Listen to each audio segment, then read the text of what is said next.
बिस्मिल्लाहिर्रहमानिर्रहीम। आज के लेक्चर में हम लोग पढ़ेंगे केपलर के तीसरे लॉ के बारे में, जो कि कहलाता है केपलर्स लॉ ऑफ ऑर्बिट्स। अब सबसे पहले आती है इस लॉ की statement. Kepler's law of orbits की स्टेटमेंट कहती है all planets move in elliptical orbits around the sun having sun at one focus. यानी कि तमाम तर प्लैनेट्स सन के इर्द गिर्द एलिप्टिकल ऑर्बिट्स में मूव कर रहे होते हैं। उनके ऑर्बिट्स की शेप एलिप्स की फॉर्म में होती है और सन जो है उस ऑर्बिट के फोकस पर प्रेजेंट होता है। आज हम लोग इस लॉ का प्रूफ करेंगे। तो इस लॉ के प्रूफ पढ़ने से पहले हम लोग इस स्टेटमेंट को हम लोग दो पार्ट्स में स्प्लिट कर लेते हैं। इस स्टेटमेंट का जो पहला पार्ट है वो ये कहता है कि हमारे पास जो ऑर्बिट्स हैं उनकी शेप एलिप्स की फॉर्म में, और इसका दूसरा पार्ट है वो कहता है कि जो सन है वो उसमें फोकस पे प्रेजेंट। तो हम बारी बारी दोनों चीज़ों का प्रूफ पढ़ेंगे। तो सबसे पहले हमने ये प्रूफ करना है कि जो प्लैनेट्स हैं वो जिस ऑर्बिट में मूव कर रहे हैं सन के इर्द गिर्द, वो ऑर्बिट जो है उसकी शेप जो है वो एलिप्स की फॉर्म में है। अब उसके लिए सबसे पहले हम लोग करेंगे कुछ कंसिडरेशंस, हम लोग कुछ एजम्पशंस करेंगे और एक डायग्रामेटिकली इसको मैथमेटिकली इसको प्रूफ करेंगे।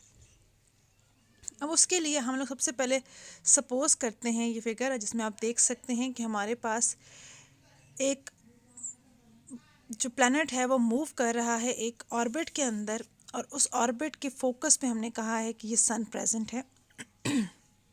इसकी जो पोजीशन है उसको हमने कह दिया है कि यहाँ पर इस पॉइंट एस पर जो है वो प्लैनेट मौजूद सन मौजूद है, और इस सन का जो मैस है वो हमारे पास है एम एस, और पॉइंट पी जो है उस वो पोजीशन है हमारे पास प्लैनेट की,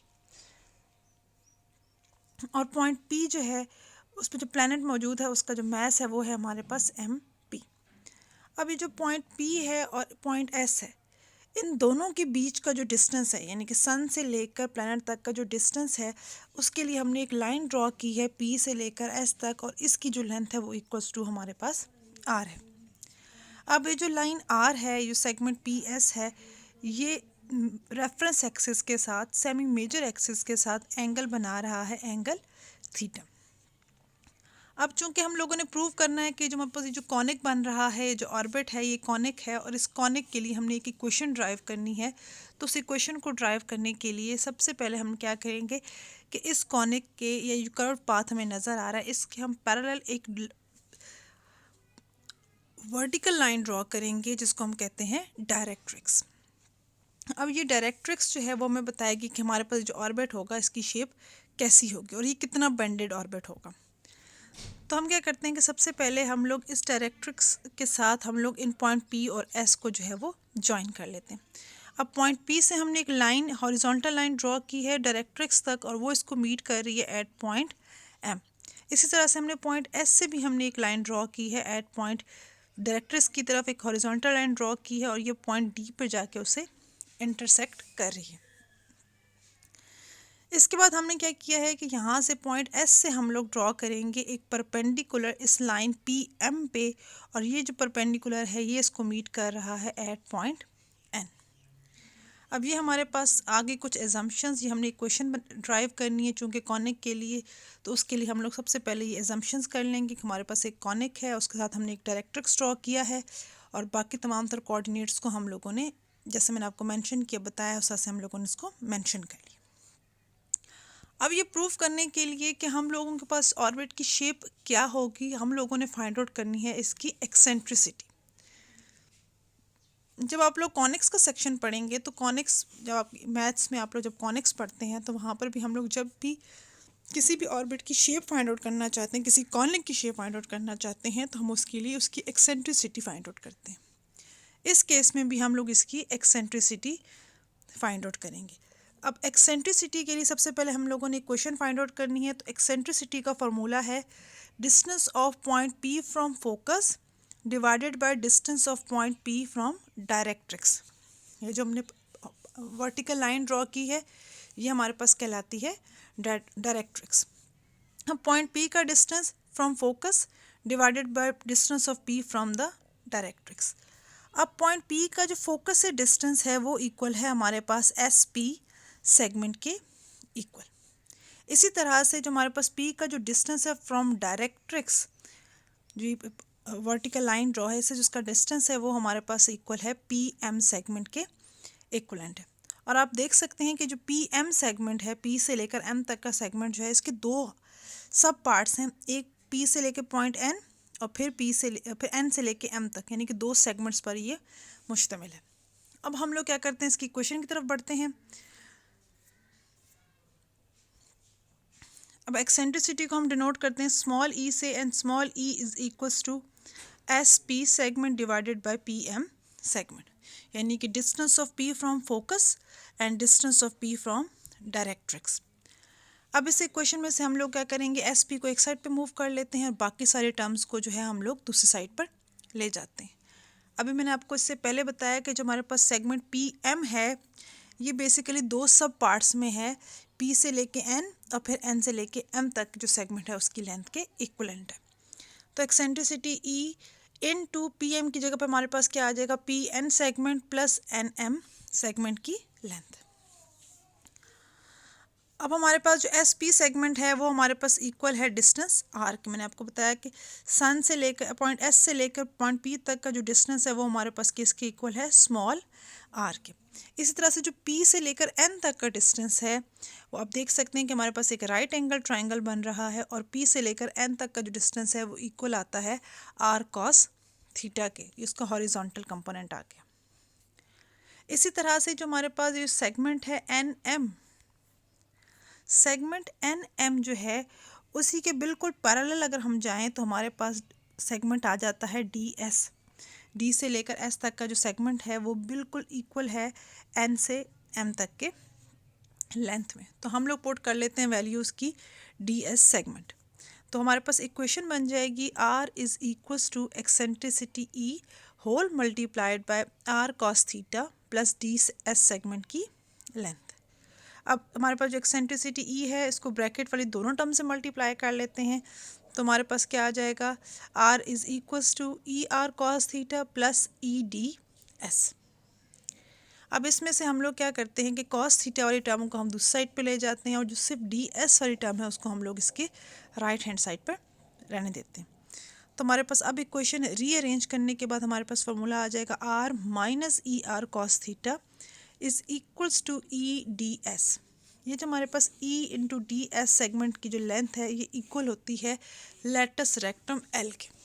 उसकी वैल्यू हमने सब्स्टिट्यूट कर दी है, ई डी एस को हमने इक्वल पुट कर लिया लेटस रेक्टम L के, और जो हमारे पास इक्वेशन दूसरी साइड पर थी, लेफ्ट हैंड साइड पे मौजूद थी, उसमें से हमने R को कॉमन ले लिया है। तो हमारे पास जो इक्वेशन बनी है that is R into 1 minus e cos theta is equals to L। अब हम लोगों ने इसमें से R की वैल्यू फाइंड आउट करनी है तो R will be equals to L divided by 1 minus e cos theta, और ये हमारे पास आ गई है इक्वेशन 1।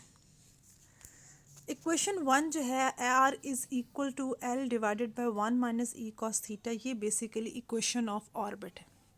और इस इक्वेशन में E जो है वो एक्सेंट्रिसिटी है और जो L है वो हमारे पास क्या है, लेटस रेक्टम है।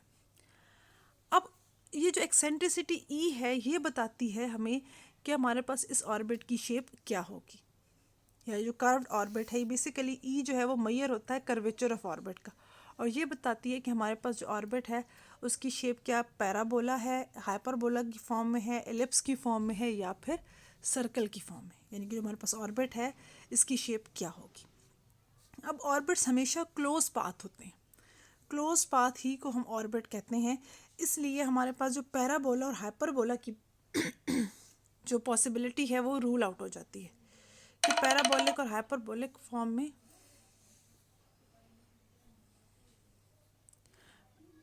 कि हमारे पास ऑर्बिट जो है वो पैराबोलिक या हाइपरबोलिक फॉर्म में हो ही नहीं सकते। उसकी एक ही पॉसिबिलिटी है कि या तो वो एलिप्स की फॉर्म में होगा या फिर हमारे पास सर्कल की फॉर्म में।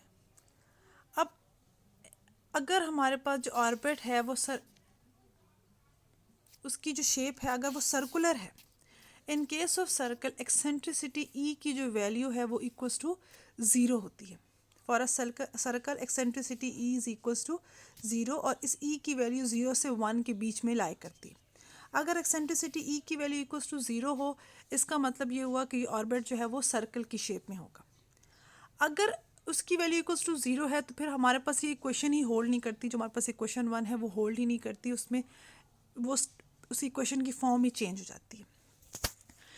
इस इक्वेशन में ई का प्रेजेंट होना ये शो करता है कि इस ई की कोई ना कोई वैल्यू ज़रूर है, it is not equal to 0। अगर इसकी वैल्यू इक्वल्स टू 0 नहीं है तो 0 से ज़्यादा है, इट मीन्स कि ऑर्बिट की शेप कभी सर्कुलर नहीं हो सकती, ऑर्बिट कभी भी सर्कल की फॉर्म में नहीं होगा। और इसकी वैल्यू अगर 0 से ज़्यादा है तो इसका मतलब ये है कि हमारे पास जो ऑर्बिट है वो इलिप्स की फॉर्म में है। द ओनली पॉसिबिलिटी क्या लेफ्ट हो जाती है हमारे पास कि ऑर्बिट की शेप जो है वो इलिप्स की फॉर्म है, ऑर्बिट एक इलिप्टिकल फॉर्म में ही प्रेजेंट होगा। और इसकी वैल्यू और जितनी वैल्यू ई की हमारे पास ज़्यादा आएगी वो हमारे पास बताएगी कि ऑर्बिट की जो शेप है वो किस तरह की है, वो ज़्यादा फ्लैट फॉर्म में है या सर्कुलर फॉर्म में। जितनी वैल्यू उस ई की ज़्यादा होगी उतना ही ऑर्बिट जो है वो फ्लैटर शेप में चला जाएगा, ऐसा इलिप्स की फॉर्म में आ जाएगा जो मोर फ्लैटर होगा। इसी तरह से हमारे पास जो दूसरी चीज़ हमारे पास, जब हम ऑर्बिट की बात करते हैं तो उसमें दो चीज़ें हैं जो उसको डिफ़ाइन करती हैं उसकी शेप को। एक तो मैंने आपको बताया एक्सेंट्रिसिटी है, दूसरा है उसका सेमी मेजर एक्सिस। ये जो हॉरिजॉन्टल लाइन होती है हमें शो करती है उसके सेमी मेजर एक्सिस को। जितना लार्जर सेमी मेजर एक्सिस होगा उतना ही लार्जर ऑर्बिट होगा। और अगर ई की वैल्यू हम ज़्यादा करते जाते हैं तो ऑर्बिट जो है, इलिप्स जो है वो फ्लैटर इलिप्स की फॉर्म में कन्वर्ट होता जाएगा। जितनी ई की वैल्यू कम होगी 0 के पास उतना ही मोस्ट सर्कुलर फॉर्म में होगा, और जितना ही जो है उसकी वैल्यू मैक्सिमम जाती जाएगी 1 तक पहुंच जाएगी, ऑर्बिट जो है वो इलिप्स की फॉर्म में होगा बट फ्लैटर इलिप्स की फॉर्म में। और इस तरह से हमारे पास जो पहला पार्ट है जिसका फर्स्ट पोर्शन था कि हमारे पास ऑर्बिट्स जो हैं वो इलिप्टिकल शेप में है, वो पोर्शन हमारा वो लॉ का वो पार्ट जो है वो हमारे पास प्रूफ हो गया है। कल हम लोग इंशाल्लाह करेंगे, प्रूफ करेंगे कि सन जो है वो फोकस पे प्रेजेंट है। तब तक के लिए अल्लाह हाफ़िज़।